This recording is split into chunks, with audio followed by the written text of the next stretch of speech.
हर हर महादेव दोस्तों। तो सावन में आज चर्चा करते हैं कि आपने और हमने एक बहुत ही प्रचलित कथा सुनी है जिसमें ब्रह्मा जी और विष्णु जी का युद्ध होता है और शिव जी बीच में आते हैं।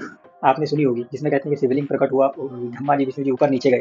तो इसमें क्या सच है और क्या मिथ्या है, हम शिव महापुराण से ही जान लेते हैं। जो कथा हमें मिलती है वो शिव महापुराण में ही मिलती है और कई लोग इसमें कुछ मिला जुला कर भी कहते हैं। तो आइए सत्य कथा क्या है यह जानते हैं। तो शिव महापुराण का 6वां अध्याय है ब्रह्मा विष्णु युद्ध। आइए देखिए, बड़ी ही रोचक कथा है, आप सुनेंगे तो आनंद आएगा। नंदिकेश्वर बोले, पूर्व में जब विष्णु अपने सहायक सहित श्री लक्ष्मी जी के साथ शेष शैया पर शयन कर रहे थे, तब ब्रह्म देवताओं में श्रेष्ठ ब्रह्मा जी स्वयं ही वहां जा पहुंचे और विष्णु जी को पुत्र कहकर पूछने लगे, पुत्र उठ, मुझे देख, मैं तेरा ईश्वर यहाँ आया हूँ।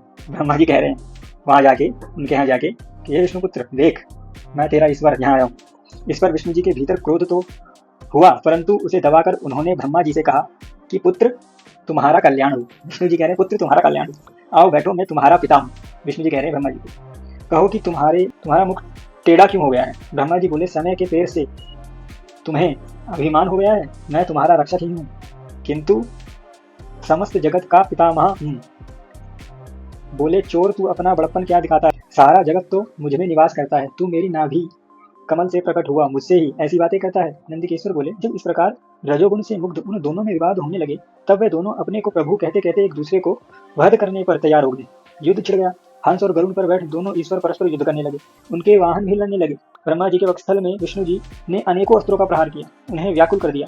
इससे कपित हो ब्रह्मा जी ने भी उनके वक्षस्थल में भयानक प्रहार किए। एक दूसरे के प्रति युद्ध से भ्रमित विष्णु जी हाँफने लगे और उन्होंने ब्रह्मा जी पर माहेश्वर अस्त्र चला दिया। इससे ब्रह्मा जी को चोट लग गई और उन्होंने पशुपत विष्णु के वक्षस्थल पर आघात किया। पारस्परिक आघातों से देवता लोग अत्यंत घबराए। यह हमारी सृष्टि शिव जी की है कि जिन त्रिशूलधारी की इच्छा के बिना कोई एक तिनका भी इधर नहीं कर सकता, हम लोग शिव जी के पास जाते हैं। ऐसा कहकर देवगण चंद्रशेखर श्री महादेव जी के पास गए। महादेव जी अपनी सभा में उमा सहित सिंहासन पर विराजमान थे। देवताओं ने साष्टांग दंडवत कर महादेव जी को नमस्कार किया। उनको नमस्कार कर देख शिव जी ने उन्हें अपने पास बुला लिया और बोले, अब 7वां अध्याय चालू हुआ है।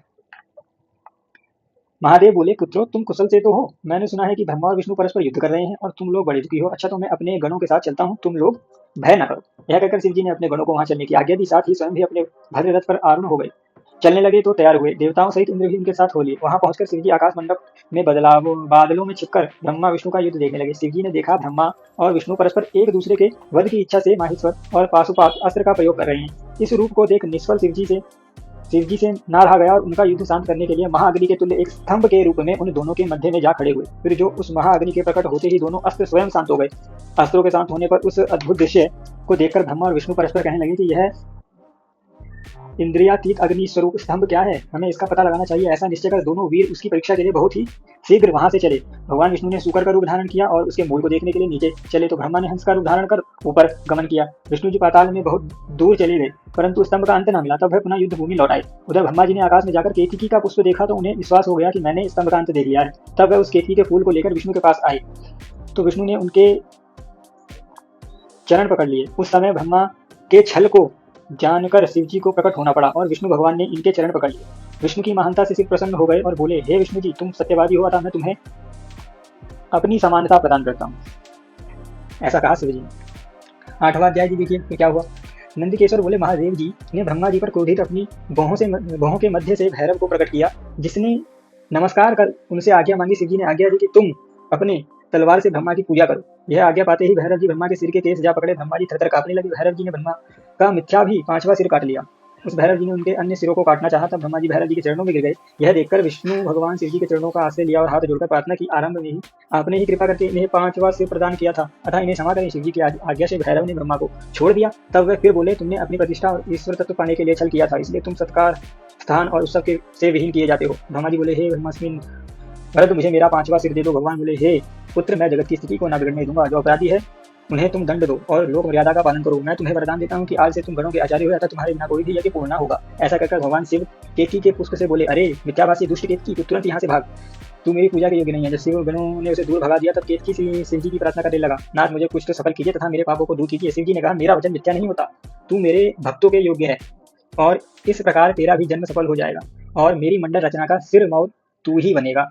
तो यह आपने कथा सुन ली। शिव महापुराण में जो कथा है स्पष्ट रूप में जो लिखी है वो यह कथा है, यही लिखा है।